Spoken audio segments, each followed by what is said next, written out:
BNP তো ক্ষমতার জন্য পাগল না, কারণ দেশের অবস্থার জন্য পাগল। আমরা দেখছি ফ্যাসিবাদের আমলও ফ্যাসিস্ট হইলই কিন্তু নির্বাচনের কারণে, কারণ সেও নির্বাচন দিতে চাইল না, যে নির্বাচন দিলে সে ক্ষমতায় থাকতে পারবে না, সেই কারণে নির্বাচন দিল না। আবার 5ই আগস্টের পর থেকেই বিএনপি যতই খালি নির্বাচনের কথা বলে ততই বলে বিএনপি ক্ষমতার জন্য পাগল হয়ে গেছে। বিএনপি তো ক্ষমতার জন্য পাগল না, কারণ দেশের অবস্থার জন্য পাগল। কারণ দেশের ক্রাইসিসের কারণেই এই বিএনপির জন্ম হয়েছিল। 75 সালের যখন আমাদের স্বাধীনতা বিপন্ন হতে চলেছিল, গণতন্ত্র তো আগেই খায় ফেলছিল বাকশাল করে, সেই স্বাধীনতা বিপন্নতার মুখেই কিন্তু শহীদ রাষ্ট্রপতি জিয়াউর রহমান যেমনি 26শে মার্চে ধূমকেতুর মতো আবির্ভাব হয়েছিল স্বাধীনতার ঘোষণা দেওয়ার জন্য, ঠিক তেমনিভাবে 75-এর 7ই নভেম্বর আবার জিয়াউর রহমানের আবির্ভাব হয়েছিল এই দেশকে স্বাধীনতাকে রক্ষা করার জন্য, গণতন্ত্রকে ফিরিয়ে দেওয়ার জন্য। আজকে যারা বিএনপির সাথে অন্য কারো তুলনা করেন, তখনই কিন্তু এই চিন্তাটা আসে যে বিএনপির একটি অতীত আছে, যেটা গ্লোরিয়াস অতীত। এই যে আজকে বিদ্যুৎ বলি, বিভিন্ন কিছু বলি, সারা বাংলাদেশে আমূল পরিবর্তন করেছেন। প্রত্যেকটা জায়গায় তিনি সংস্কার করেছেন, কিন্তু সংস্কার সংস্কার বলে চিল্লান নাই। তিনি মেধাবী লোকগুলোকে তার মন্ত্রিসভায় নিয়েছেন।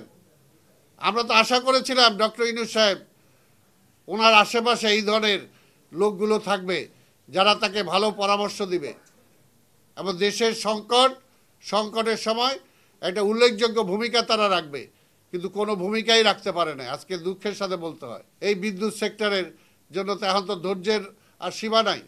মধ্যবিত্ত পরিবারগুলো, নিম্ন মধ্যবিত্ত যারা আছে, সাধারণ কৃষক যারা আছে, এই বিদ্যুতের উপর নির্ভর করতে হয়, তাদের অবস্থা তো খারাপ।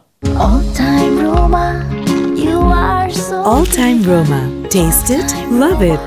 সরকার যে তাদের পাশে দাঁড়ানো দরকার, সরকার যে ভর্তুকি দেওয়া দরকার, সরকার যে চুরিগুলো বন্ধ করা দরকার, লুটপাট করা বন্ধ করা দরকার, সেদিকে তো দৃষ্টি দেয় নাই।